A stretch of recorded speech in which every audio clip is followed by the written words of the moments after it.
Hello guys, welcome back to science of us. And आज के इस वीडियो में अपन ने जो लास्ट लेक्चर जो लिया था ऑब्जर्वेशनल स्टडीज़ का, उसके दो टाइप पढ़े थे। एक तो था डिस्क्रिप्टिव और एक था एनालिटिक। डिस्क्रिप्टिव अपन ने हल्का फुल्का वहाँ पे देख लिया था, लेकिन अपन ने बोला था कि अपन पहले एक कॉम्प्लिकेटेड चीज़ पढ़ेंगे। तो अपन एनालिटिक टाइप की जो स्टडीज़ होती है ऑब्जर्वेशनल स्टडीज़ में भी, अब ऑब्जर्वेशनल स्टडीज़ को तो आप जान ही चुके हैं कि ऑब्जर्वेशन मतलब कि यहाँ पर इन्वेस्टिगेटर या फिर रिसर्चर जो है वो किसी भी प्रकार का कोई भी इंटरवेंशन नहीं करता है, वो सिर्फ क्या करता है, ऑब्जर्व करता है, राइट। अब उसमें अपन एनालिटिक देख रहे थे। एनालिटिक में भी अपन ने तीन टाइप देखे थे। एक था अपना क्रॉस सेक्शन, एक था अपना कोहोर्ट स्टडीज़, और जो थर्ड था वो क्या था, केस कंट्रोल स्टडीज़। आज के इस वीडियो में अपन जो बात करने वाले हैं वो किस रिगार्डिंग बात करने वाले हैं, कोहोर्ट स्टडी के बारे में। अब कोहोर्ट से अपना मतलब यहाँ पर क्या है, ग्रुप ऑफ इंडिविजुअल्स या फिर किसी भी स्पेसिफिक प्रकार के इंडिविजुअल्स का एक समूह। जैसे कि आप स्मोकर्स ले लीजिए। अब कोई भी एक स्मोकर या फिर मल्टीपल स्मोकर मिलके क्या बना देंगे अपन उसको कि भाई ये एक स्मोकिंग ग्रुप है। तो अब ये स्मोकिंग को मैं यहाँ पर ऐसे लिख देता हूँ, ठीक है। तो ये एक स्मोकिंग ग्रुप है। अब कोहोर्ट स्टडी भी एक टाइप की क्या है, एक ऑब्जर्वेशनल स्टडी है। मतलब कि यहाँ पर भी रिसर्चर जो है क्या नाम से इंटरवेंशन या फिर कोई भी मतलब किसी भी प्रकार का मैनिपुलेशन नहीं करेगा, पर वो क्या करेगा, सिर्फ ऑब्जर्व करेगा या फिर क्या करेगा, एग्जामिन करेगा। पर आपको पता है कि ऑब्जर्वेशनल स्टडीज़ या फिर एनालिटिक स्टडीज़ जो है लंबे टाइम के लिए ये करी जाती है, या फिर इसमें हो सकता है कि काफ़ी टाइम इस स्टडी को कंडक्ट करने में लगे, या फिर ये जिस हिसाब का डेटा एनालिसिस करती है उसमें जो डेटा होता है वो data over the period of time तक या फिर एक लॉन्ग टाइम पीरियड तक उस डेटा को अपन को मॉनिटर करना पड़े या उसको अंडर कंसिडरेशन रखना पड़े। या फिर अगर अपन बात करें रेट्रोस्पेक्टिव स्टडीज़ की भी, तो उसमें भी अपन जो देखते हैं रेट्रोस्पेक्टिव स्टडी, मैंने आपको बताया था कि ये समय से पीछे जाके देखती है। जैसे कि आज का कोई भी रिकॉर्ड है, आज कोई भी डिजीज्ड पर्सन है ना, उसका अगर अपन देख रहे हैं हिस्ट्री, तो अब ऐसा नहीं है कि सिर्फ रिसेंट हिस्ट्री, मतलब हो सकता है कि एक लंबे टाइम, जैसे कि 5 साल से कोई आदमी स्मोकिंग कर रहा है, आज उसको लंग कैंसर डेवलप हुआ है। तो ये इतना लंबे पीरियड का डेटा के ऊपर ये जो है रिलाई करती है इस टाइप की स्टडी। तो कोहोर्ट स्टडी भी एक टाइप की क्या है, लॉन्गिट्यूडिनल, मतलब कि लंबे समय तक चलने वाली ऑब्जर्वेशनल स्टडी है। उसमें क्या करता है, एक रिसर्चर एक ग्रुप ऑफ इंडिविजुअल्स को, अभी ग्रुप ऑफ इंडिविजुअल्स जैसे कि आप ले लो, स्मोकर्स ले लो। यहाँ पर स्मोकर्स को क्या कर रहा है, एक लंबे समय के लिए क्या कर रहा है, एग्जामिन कर रहा है कि हाउ सर्टेन एक्सपोजर, कि किसी भी स्पेसिफिक टाइप का एक्सपोजर उन लोगों के ऊपर हो रहा है या फिर कोई भी स्पेसिफिक टाइप का रिस्क फैक्टर में देखने को मिल रहा है। तो अगर आज उनको कोई, या कल या कभी भी जब भी आपकी स्टडी ख़त्म होगी, या आज से 5 या 10 साल बाद जो भी पीरियड ऑफ टाइम आपने रखा है एक, उस टाइम तक अगर उनको कोई भी आउटकम देखने को मिलता है, तो उन रिस्क फैक्टर का क्या इन्फ्लुएंस रहता है या क्या वो उनका कितना रोल इसमें रहता है, राइट। तो अब एक्सपोजर या फिर अब रिस्क फैक्टर या फिर एक्सपोजर को समझने के लिए आप मान लीजिए, तो आपने क्या किया, ग्रुप ऑफ इंडिविजुअल्स लिए, जैसे कि स्मोकर्स। तो आपने स्मोकर्स का एक ग्रुप लिया, ठीक है। अब ये 100 ले लिया आपने। अब इन 100 को 5 साल के लिए या 10 साल के लिए, 10 ईयर्स के लिए आप ऑब्जर्व कर रहे हैं, और 10 साल बाद आप जाके देख रहे हैं कि इनमें अगर लंग कैंसर के कितने पेशेंट आते हैं। तो सपोज करो कि 70 पेशेंट आए हैं, किन में, स्मोकर्स में। तो ये चीज़ इनमें कॉमन मिली। तो इस टाइप का पर्टिकुलर एक्सपोजर किस हिसाब के आउटकम में कितना रोल प्ले करता है, ये इन्फ्लुएंस अपन चेक करते हैं कोहोर्ट स्टडी में हमेशा, राइट। तो अब एक चीज़ और मैं बता दूं कि ये एक्सपोजर जो है, स्मोकिंग वाला बहुत क्लासिकल एग्जांपल है ये सबको। इसके अलावा भी अगर आपको एग्जांपल देखना है तो जैसे कि सीडेंट्री लाइफ स्टाइल।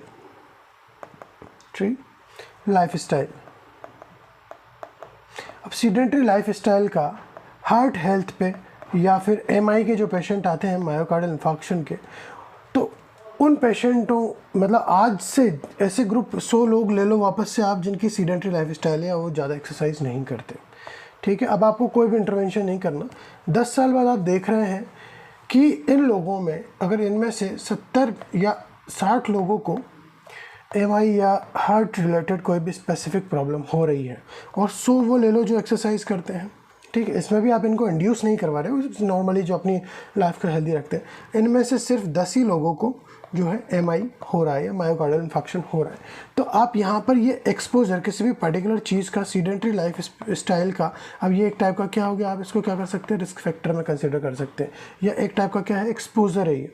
तो इसका ये जो हो रहा है, जो MI हो रहा है, इसको क्या बोलेंगे, आउटकम पे कितना इफेक्ट पड़ रहा है, ये चीज़ अपन देखेंगे। तो कैजुअल रिलेशनशिप या एसोसिएशन निकालते हैं कैजुअल रिलेशनशिप का, किसके बीच में, रिस्क फैक्टर और आउटकम के बीच में, तो वो होती है कोहोर्ट स्टडी। डेफिनेशन वही है, लॉन्गिट्यूडिनल ऑब्जर्वेशनल स्टडी है जिसमें रिसर्चर क्या करता है, कुछ इंडिविजुअल्स के ग्रुप को फॉलो करता है, उसको अपन क्या बोलते हैं, cohort. Over the time of period, एक लंबे टाइम पीरियड के लिए उसमें वो क्या एग्जामिन करता है कि हाउ सर्टेन कि कोई भी पर्टिकुलर रिस्क फैक्टर या कोई भी पर्टिकुलर एक्सपोजर किसी भी आउटकम के लिए कितना इन्फ्लुएंस कर सकता है, राइट। तो ये वाली चीज़ है। अब ये आपकी डेफिनेशन से अपन देख लिया इसको, ठीक है। अब these study are widely use in, कहाँ स्टडी काम में आती है, एपिडेमियोलॉजी में, मेडिसिन में, साइकोलॉजी में, सोशल साइंसेज में। किस चीज़ के लिए, इन्वेस्टिगेट डिजीज़ प्रोग्रेशन, किसी भी डिजीज़ का प्रोग्रेशन, या फिर अपन डिफ्रेंशिएट कर सकते हैं कि कोई भी पर्टिकुलर रिस्क फैक्टर जो है किसी भी स्पेसिफिक बीमारी को जो है बढ़ावा देता है, या उसकी वजह से ये बीमारी या ये पर्टिकुलर डिसऑर्डर ज़्यादा देखने को मिल रहा है, या फिर भी कोई भी चीज़ का लॉन्ग टर्म इफेक्ट, इस सर्टेन फील्ड में ये स्टडी जो है कोहोर्ट स्टडी काम में आती है। अब इसके टाइप अपन देख रहे हैं दोस्तों। अब टाइप ऑफ कोहोर्ट स्टडी में यहाँ पर आपको मैं बता दूँ कि दो टाइप है, एक तो है प्रोस्पेक्टिव, रेट्रोस्पेक्टिव। अब प्रोस्पेक्टिव और रेट्रो प्रोस्पेक्टिव में आप रेट्रो को देख के ये समझ सकते हैं कि रेट्रो मतलब ओल्ड, जैसे कि बोलते हैं कि एक रेट्रो थीम रेस्ट्रो है, या एक रेट्रो म्यूज़िक है, या फिर रेट्रो स्टाइल है, इसका मतलब कि ओल्ड, मतलब कि पुराने टाइम की बात हो रही। तो जब भी रेट्रो आ जाता है मतलब कि यहाँ पर टाइम में बैकवर्ड जाया जा रहा है, राइट। अब एक है प्रोस्पेक्टिव, तो प्रोस्पेक्टिव मतलब टाइम में हमेशा आगे, जैसे आपने प्रोस्पेक्टस सुना होगा नाम, कि भाई आगे आपको क्या क्या यहाँ पर सुविधाएं मिल सकती है, या ये हमारा प्रोस्पेक्टर है, या इस साल हम ये चीज़ इस हिसाब से ऑर्गेनाइज करने जा रहे हैं, यूनिवर्सिटीज़ का प्रोस्पेक्टस होता है। तो प्रोस्पेक्टिव मतलब कि फॉरवर्ड जाने वाली स्टडी, और ये बैकवर्ड एनालिसिस करने वाली स्टडी। एनालिसिस दोनों में होगा क्योंकि एनालिटिक का टाइप है, राइट। अब इनके पीछे ये मस्ट है या ये एसेंशियल चीज़ है कि इनके पीछे कोहोर्ट स्टडी लगना ज़रूरी है। Prospective study, identify a group of individual before they develop the outcome, outcome होने से पहले ही, है ना, अभी आउटकम नहीं हुआ उससे पहले ही ये चीज़ करनी है, मतलब कि सिर्फ एक्सपोज्ड रिस्क फैक्टर से अभी कुछ भी नहीं हुआ इन लोगों को, फिर आप आज से ही आप इनको ले लो आपकी स्टडी में। तो ये क्या होगा, आपका नंबर 1 टाइप की स्टडी होगी प्रोस्पेक्टिव स्टडी, आउटकम का अपन वेट कर रहे हैं। दूसरी चीज़, researcher use existing past data to analyse outcome, outcome को एनालाइज करने के लिए सिर्फ एग्जिस्टिंग पुराना डाटा आपको देखना है, रिस्क फैक्टर वाला, कि आप ये इनका पुराना डाटा देख रहे हो, दैट हैव ऑलरेडी बीन अकर, जो हो चुका है, राइट। तो ये क्या हो गया, एक टाइप की रेट्रोस्पेक्टिव कोहोर्ट स्टडी होगी। ये देखो आप, एडवांटेज क्या है इसका, help establish casual relationship between exposure and outcome. इनमें देखो मैं अभी डिफरेंशिएशन वाला एग्जांपल भी दे दूंगा, तो आप इसमें ज़्यादा कंफ्यूज होने की आपको ज़रूरत नहीं है, अपने पास अभी आगे एक एग्जांपल और है। ये कोहोर्ट टाइप की स्टडी क्या करती है, एक कैजुअल रिलेशनशिप एस्टेब्लिश करती है किसके बीच में, एक्सपोजर और आउटकम के बीच में। सिंपल सी बात है, मैंने पहले भी देख लिया। Allow researchers to study multiple outcome from the single exposure. अब एक सिंगल एक्सपोजर की वजह से क्या क्या प्रॉब्लम हो सकती है, जैसे कि सीडेंट्री लाइफ स्टाइल की वजह से ऐसा भी नहीं है कि ज़रूरी नहीं है कि बार बार MI हो सकता है कि कार्डियक एन्यूरिज्म हो जाए, मतलब कि आपकी आर्टरीज जो है उसमें ऐसा बलून बन जाए, क्योंकि उनकी इलास्टिसिटी चली जाती है तो उतनी फ्लेक्सिबल नहीं रहती निकोटिन के एक्सपोजर की वजह से, है ना, या फिर टोबैको, या फिर और भी कई टाइप की चीज़ें, कोई भी एक पर्टिकुलर कारण की वजह से कितने टाइप के चीज़ें ज़्यादा आपको देखने को मिल सकती है, वो चीज़ अपने यहाँ बता रहे हैं। लिमिटेशन, अब ये क्या है, provide strong evidence for the risk factor in the disease development, वही एविडेंस बताती है ना। एविडेंस मतलब कि ये स्ट्रॉन्ग है कि आप कंपेयर करके दोगे डाटा तो भाई इसको कंसिडर करना ही पड़ेगा, और ये बहुत ही अच्छी बात है, ठीक है, क्योंकि आप एक एक्सपोज्ड ग्रुप लोगे, एक नॉन एक्सपोज लोगे, अब उनमें ज़्यादा देखने को मिलेगा, तो जाहिर सी बात है कि एक एविडेंट चीज़ हो गई है, ठीक है। इसकी लिमिटेशन यही है कि टाइम कंज्यूमिंग है, और जितना टाइम लगेगा उतने डेटा को फॉलोअप करने में उतना ही एक्सपेंस भी आपका होगा, और लंबे पीरियड ऑफ टाइम तक भी। Risk of loss to follow up, अब 5 या 10 साल तक कोई भी एक आदमी एक ही चीज़ में लगा रहे, इसमें बहुत अनसर्टेनिटी है, हो सकता है कि ये चीज़ फॉलोअप ना हो पाए, तो इसमें हमेशा एक इसका रिस्क रहता है ना। Risk of loss to follow up which में अफेक्ट द स्टडी की वैलिडिटी को कम कर सकता है ये, right. Potential for the confounding variable influencing age. अब इतने टाइम में अगर कोई भी आपका जो एक्सपोज ग्रुप है आपने स्मोकर्स का ले रखा है, अब वो हो सकता है कि वो अगर ऑक्यूपेशनल कोई ऐसा ऑक्यूपेशन ज्वाइन कर ले जिसमें, या फिर कोई टाइप का फार्मर है, किसान है, तो उसके लंग्स के पे इफेक्ट पड़ रहा है उसी चीज़ का। आप यहाँ पे लंग्स को, लंग कैंसर को आप ऑब्जर्व करने वाले हैं, ठीक है, किसकी वजह से, एक पर्टिकुलर इस कारण की वजह से। और हो सकता है कि कोई भी दूसरा वेरिएबल जो कि सेम डिजीज कोज करता हो, इसमें ये चांसेस रहते हैं कि वो उस चीज़ को एक्सपोज कर दे, इसलिए फिर आपका ये जो रिजल्ट आएगा ये इतना रिलायबल नहीं माना जाएगा। लेकिन अब अपन जो बात करने जा रहे हैं वो क्या बात करेंगे, इंटरप्रिटेशन की इंटरप्रिटेशन कि ये जो कोहोर्ट स्टडी का अपना मेन टॉपिक था, कोहोर्ट स्टडी का अपना मेन टॉपिक था, इसके जो रिजल्ट है इसको अपन कैसे इंटरप्रिटेट करते हैं और इसके कुछ की टर्म्स अपन देखेंगे। इसमें 3 चीज़ें होती हैं जो बहुत काम की है। एक तो रिलेटिव रिस्क अपन चेक कर सकते हैं इसमें, एक एट्रीब्यूटेबल रिस्क चेक कर सकते हैं, और एक PAR या फिर पॉपुलेशन एट्रीब्यूशन रिस्क। अब रिलेटिव रिस्क अपन कैसे निकालते हैं कि देखो इसमें 2 ग्रुप तो आपको बनाना ही है, मैंडेटरी चीज़ है। तो आपने लिया क्या नाम से, अब I का मतलब है इंसिडेंस, E का मतलब एक्सपोज्ड, और NE का मतलब है नॉन एक्सपोज्ड। अब आपको रिलेटिव रिस्क निकालनी है, तो आपने वही 100 लोग लिए और 80 लोग आपने कौन से लिए, जिनको कैंसर हो गया, ठीक है। अपन क्या किया, 10 लोग,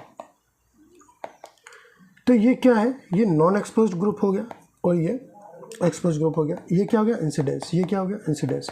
अब 10 लोग, ये इंसिडेंस हो ही चुका है, तो 100 से 100 काट दो तो 8। तो इसका मतलब है कि अपन ने रिलेटिव रिस्क का फॉर्मूला है, ये क्या है, रिलेटिव रिस्क का फॉर्मूला है। रिलेटिव रिस्क निकाल लिया अपन ने, किसकी, एक्सपोज ग्रुप और नॉन एक्सपोज ग्रुप की। तो भाई जो किसी भी पर्टिकुलर रिस्क फैक्टर से एक्सपोज होते हैं या किसी भी स्पेसिफिक चीज़ से एक्सपोज हो रहे हैं, तो उस एक्सपोजर का कितना फ़र्क पड़ रहा है, मतलब कि स्मोकिंग का बहुत फ़र्क पड़ रहा है, मतलब कि 8 टाइम्स हायर हो रहा है किन में, ये चीज़ जो लोग स्मोकिंग करते हैं उनमें ये चांस है, मतलब ठीक है।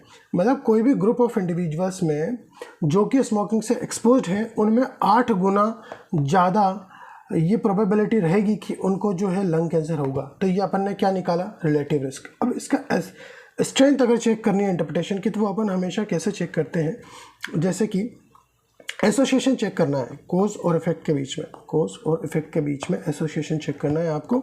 तो इनके बीच में आपको, जैसे कि अब ये रिलेटिव रिस्क है, ये अगर इक्वल्स टू 1 आ रही है ना, और एक 1 से ज़्यादा आ रही है और एक 1 से कम आ रही है, तो यहाँ पर जो एसोसिएशन है वो क्या है, यहाँ पर तो कोई एसोसिएशन नहीं है, नो एसोसिएशन।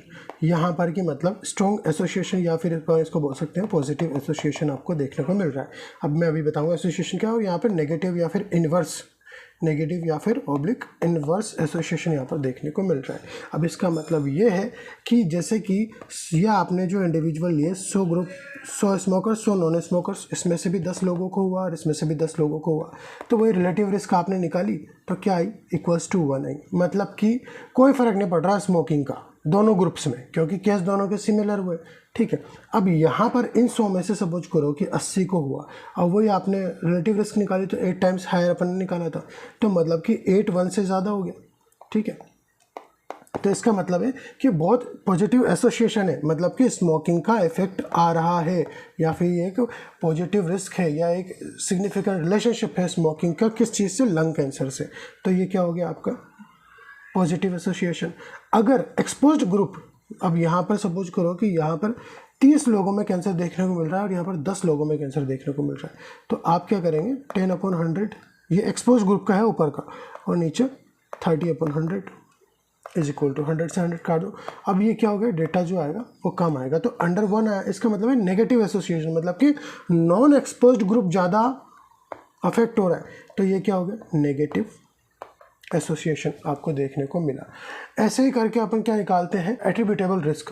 एट्रीब्यूटेबल रिस्क जो है वो किस चीज़ को मेज़र करती है, सिर्फ एक्सपोज्ड ग्रुप को स्पेसिफिकली मेज़र करती है, ठीक है। तो ये है अपना एट्रीब्यूटेबल रिस्क, या फिर AR, या फिर इसको अपन क्या बोलते हैं, एक्सेस रिस्क, या फिर एब्सोल्यूट रिस्क, या फिर अपन क्या बोलते हैं इसको, रिस्क डिफरेंस, कि भी कितना डिफरेंस है। अपन क्या करना है, एक्सपोज ग्रुप और नॉन एक्सपोज ग्रुप को माइनस करके और अपॉन में एक्सपोज ग्रुप को अपन ले रहे हैं, मतलब कि अपना जो मेन काम है वो किससे, एक्सपोज ग्रुप से काम है, राइट। तो 80/100, 10/100, ठीक है। ये नॉन एक्सपोज ग्रुप में 10 लोगों को कैंसर हुआ था, यहाँ पर 80 लोगों को हुआ था। अपन क्या किससे कंपेयर कर रहे हैं अपन, वही एक्सपोज ग्रुप से इनटू 100, तो मतलब 88। तो इसका इंटरप्रिटेशन ये है कि 88% of lung cancer can be attributed to smoking, मतलब स्मोकिंग की वजह से 88% चांसेस बढ़ जाते हैं लंग कैंसर होने के। अब अगर हम बात करें पॉपुलेशन एट्रिब्यूटेबल रिस्क की, तो इसको अपन बोलते हैं पार। अब अपन को क्या करना है कि इसमें टोटल पॉपुलेशन लेनी है, मतलब कि दोनों ग्रुप के लोगों को मिला देना है। जैसे कि 100 थे, तो अपन क्या करेंगे, टोटल लोग कितने हो गए 200, और उनमें दोनों ग्रुपों में जो इंसिडेंस जो हुआ है वो कितने को हुआ है, 80 हुआ है, मतलब 80 लोगों को हुआ है। मतलब कि एक्सपोज ग्रुप में 80 लोगों को हुआ था और नॉन एक्सपोज ग्रुप में 10 लोगों को हुआ था। माइनस अपन को क्या करना है, नॉन एक्सपोज ग्रुप में जितना इंसिडेंस हुआ था उसको माइनस करके अपॉन में वही टोटल पॉपुलेशन कर देनी है। तो इसका जो रिजल्ट आएगा वो क्या आएगा, 77%। अब पॉपुलेशन एट्रिब्यूटेशन रिस्क का आप जो इंटरप्रिटेशन निकालेंगे उसका ये मतलब है कि अगर अपन सिर्फ स्मोकिंग को एलिमिनेट कर देते हैं तो उस सेम पॉपुलेशन में या उन टोटल 200 लोगों में आप सिर्फ स्मोकिंग को हटा देते हैं तो उसका 77% रिडक्शन हो जाएगा किसका, केसेस में।